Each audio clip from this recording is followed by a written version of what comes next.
तो शुरू करने से पहले I want to tell you guys कि मैं इस मानवा को ओन नहीं करती हूँ, तो अगर आपको इस मानवा को पढ़ना है तो प्लीज ऑथर के ऑफिशियल पेज पर जाकर ही पढ़ें। होशिक घबराहट से पसीना पसीना हो रहा था। मोह्युक गुस्से से चिल्लाता है, किम होशिक, तेरे पास उन बैंक बुक्स में से एक है, अभी के अभी लेकर आओ वो बैंक बुक। होशिक डर के मारे दांत भींजने लगा। असल में मोह्युक के दादाजी ने म्योंगडोंग के 4 बड़े बॉसेस को नकली नाम से 4 सीक्रेट बैंक बुक दी थी। इन अकाउंट्स में टोटल 4 ट्रिलियन वोन थे, हर एक अकाउंट में 1 ट्रिलियन वोन। और ये बात मोह्युक को तब पता चली थी जब दादाजी के गुजरने के बाद उसने उनका छिपा हुआ पैसा ढूंढना शुरू किया। लेकिन अगस्त 1993 में जब फाइनेंशियल रियल नेम एक्ट लागू हुआ, तब तक उन अकाउंट्स में रखा 4 ट्रिलियन वोन पहले ही गायब हो चुका था। किम होशिक जो उन अकाउंट्स के पैसे पर खुद ऐश कर रहा था, उसके लिए तो ये सोने की खान रही होगी। फिर मोह्युक बड़े ही ठंडे लिहाज में कहता है, क्यों होशिक, क्या हुआ,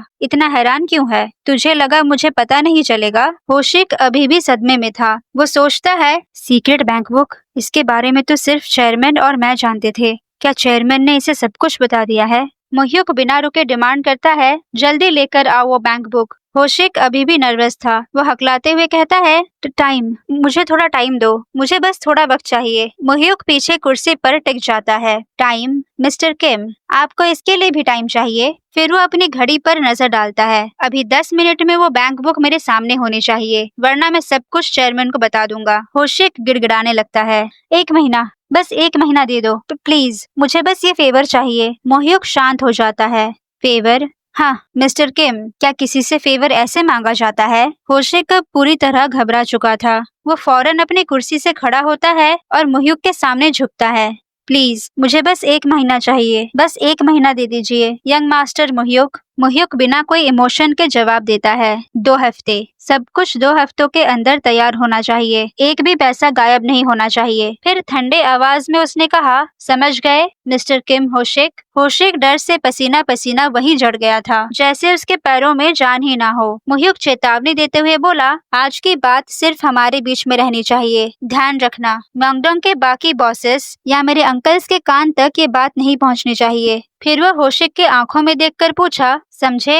होशिक सिर हिलाता है। जी समझ गया। मोह्युक एक चौड़ी सी मुस्कान देता है। लगता है लेजर्स और बैंक बुक में कोई दिक्कत नहीं है, अच्छा काम किया। फिर मोह्युक दरवाजे की ओर बढ़ते हुए बोला, बाकी चीज लेने में 2 हफ्ते बाद लौटूंगा। इसके बाद जैसे ही मोह्युक दरवाजा खोलता है, होशिक के आदमी गुस्से से रास्ता रोककर खड़े हो गए। तभी अचानक पीछे से डायरेक्टर हा की सख्त आवाज गूंजती है, रास्ता साफ करो अभी। डायरेक्टर का ऑर्डर सुनकर होशिक के आदमी एक पल के लिए तो झिझकते हैं, लेकिन फिर डर के मारे किनारे हट जाते हैं। मोह्युक बिना जरा भी घबराए उनके बीच से निकल गया। फिर जैसे ही वो बाहर जाते हैं, होशिक के आदमी जल्दी से कमरे में घुस आते हैं। बॉस, क्या आप ठीक हैं? होशिक अभी भी हैरान और डरा हुआ पसीना पहुंच रहा था। उसके दिमाग में बस यही चल रहा था, ये क्या हो रहा है? ये तो कोई आम लड़का नहीं था, ये तो बिल्कुल भी वैसा नहीं है जैसा मुझे बताया गया था।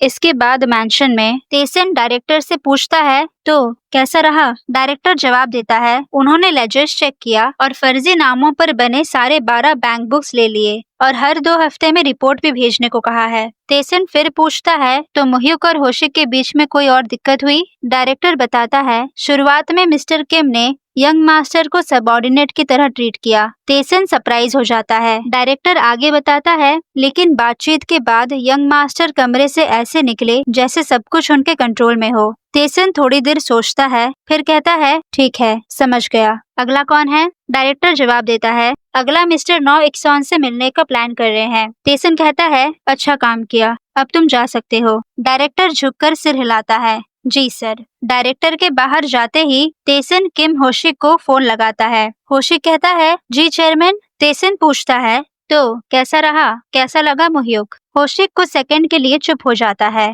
तेसन फिर सवाल करता है, चुप क्यों हो गए? मैंने पूछा वो कैसा था। होशिक जवाब देता है, प्रेसिडेंट सुमन और सुहान के मुकाबले मोह्युक आपसे ज्यादा मिलता जुलता है। तेसन कहता है, अच्छा तो तुम ऐसा सोचते हो? फिर वो अपनी आवाज ठंडी करते हुए पूछता है, और तुम दोनों ने प्राइवेट में क्या बात की? होशिक खामोश हो जाता है। तेसन अब और भी सख्ती से पूछता है, मुझे बार बार पूछने में मजबूर मत करो। मैंने पूछा क्या बात हुई? होशिक झिझकते हुए जवाब देता है, उन्होंने सीक्रेट बैंक अकाउंट्स का जिक्र किया जो आपने मुझे सौंपी थी, जिनके बारे में किसी को नहीं पता था। तेसन ये सुनकर चौंक जाता है। वो सोचता है, सीक्रेट अकाउंट्स? मोहित को इसके बारे में कैसे पता चला? फिर वो पूछता है, फिर क्या हुआ? होशिक बताता है, हमने तय किया कि 2 हफ्ते में मैं उन्हें सौंप दूंगा। तो चेयरमैन, क्या मैं उन्हें वो सौंप दूं? तेसन कहता है, हाँ दे दो। होशिक अपनी हामी भरता है, समझ गया चेयरमैन। फिर चेयरमैन सख्त आवाज में कहता है, लेकिन होशिक, सुना है तुमने मेरे पोते के सामने अपनी आवाज ऊंची की?